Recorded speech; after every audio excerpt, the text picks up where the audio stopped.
Pandya stores में तो लगता है हर किसी के ग्रह ही खराब चल रहे हैं। नहीं, संदीप पंड्या का स्टोर नहीं है, जनहित में जारी हम आपको ये बता चुके हैं, लेकिन मजा बड़ा आता है ये कहने में। बहरहाल पंड्या स्टोर्स में पहले तो भैया स्टोर पर कब्जा करने की कोशिश की किसी ने, और अब धरा के बेडरूम पर कब्जा कर लिया है उन्हीं की देवरानी ने।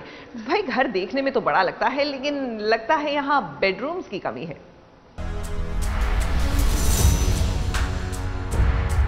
पता है चिड़िया का घोंसला भी इस रूम से तो बड़ा ही होगा। मैं अपने घर परिवार को इसलिए छोड़ के नहीं आई हूँ ताकि मैं ऐसी जिंदगी जीऊं। हाँ तो हम भी कोई आरती की थाली नहीं लेके आए थे। शिवा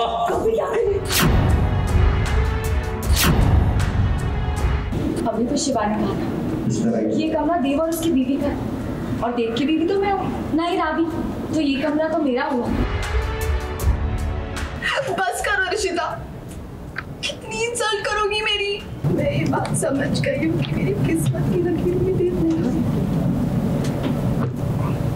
शायद वो मेरी हाथ की लकीरों में भी कभी नहीं।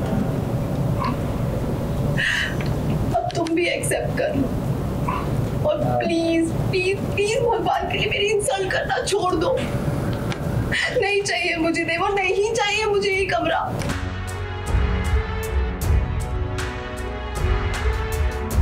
देव से प्यार करने की रावी को कितनी बड़ी सजा मिल रही है। जो प्यार उसके नसीब में था ही नहीं, सो इसीलिए वो प्यार उसे मिला नहीं, और जो मिला उससे उसे प्यार नहीं है। लेकिन क्या करे, इसे किस्मत का लेखा जोखा मानकर अब जो घर मिला है उसी को अपना ससुराल समझकर रहना पड़ेगा रावी को।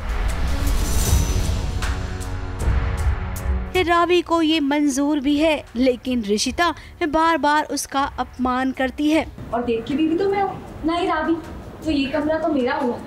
और आप भी तो हर वक्त मर्यादा मर्यादा की दुआई देती रहते, तो उस हिसाब से तो देव शिवा से बड़ा हुआ, और मैं इस घर की बड़ी बहू, तो इस कमरे पर मेरा हक है ना। अब पंड्यास के घर में ये दो ही कमरे हैं। एक कमरे में धरा और गौतम रहते हैं, तो दूसरे कमरे में बा रहती है। अब धरा का कमरा रावी को मिलने वाला है। ये वादा धरा ने रावी से किया था, लेकिन रावी की शादी देव से हुई नहीं, तो ऐसे में ये कमरा किसे मिलेगा, इसी को लेकर बवाल मचा हुआ है। मैं क्यों चुप रहूं? देव तुम तो मुझे जानते हो ना, मैं ऐसे कमरे में कैसे रह सकती हूँ यार। हाँ तो हम भी कोई आरती की थाली नहीं लेके आए थे। रिशिता को जो कमरा मिला है उस कमरे में तो उसे घुटन हो रही है। वो कहाँ किसी और के बारे में सोचती है, वो तो सिर्फ अपने बारे में सोचती है। उसे इस कमरे में रहना बिल्कुल भी गवारा नहीं है। देव हम ऐसे कमरे से शुरुआत करेंगे अपनी नई जिंदगी की। सॉरी देव, मैं इस कमरे में नहीं रह सकती, मेरा दम घुट रहा है।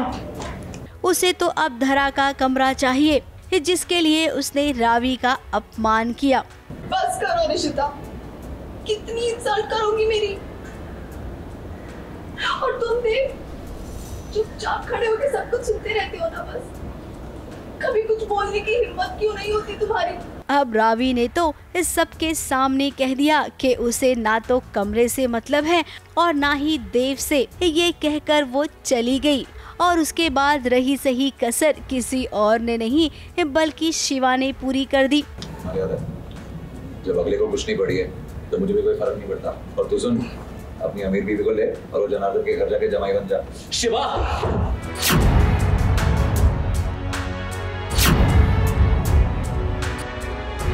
तू शिवा, देव तुझसे बड़ा है, रिशिता तेरी भाभी, इस तरह से तू उसके बारे में नहीं बोल सकता, समझा।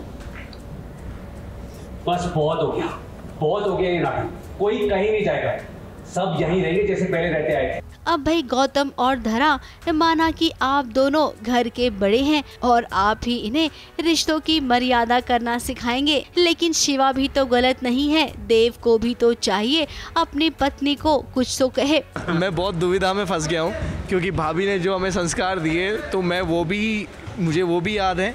चल रिशिता तो धज्जे उड़ाई है। रिशिता मेरे संस्कारों की धज्जे उड़ा दिए तूने। जो रिशिता से वादा करके उसे मैं घर लाया तो मुझे उसकी भी रहे, वो मैं जबरदस्ती आ गई हूँ। एक शादीशुदा मर्द की कंडीशन एक मर्द ही समझ सकते हैं।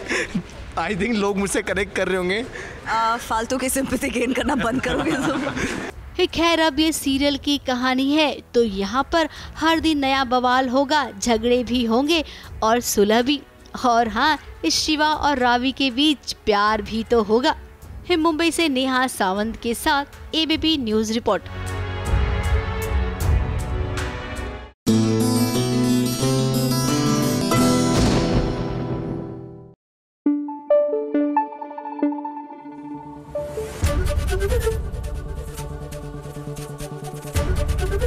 एबीपी न्यूज आपको रखे आगे।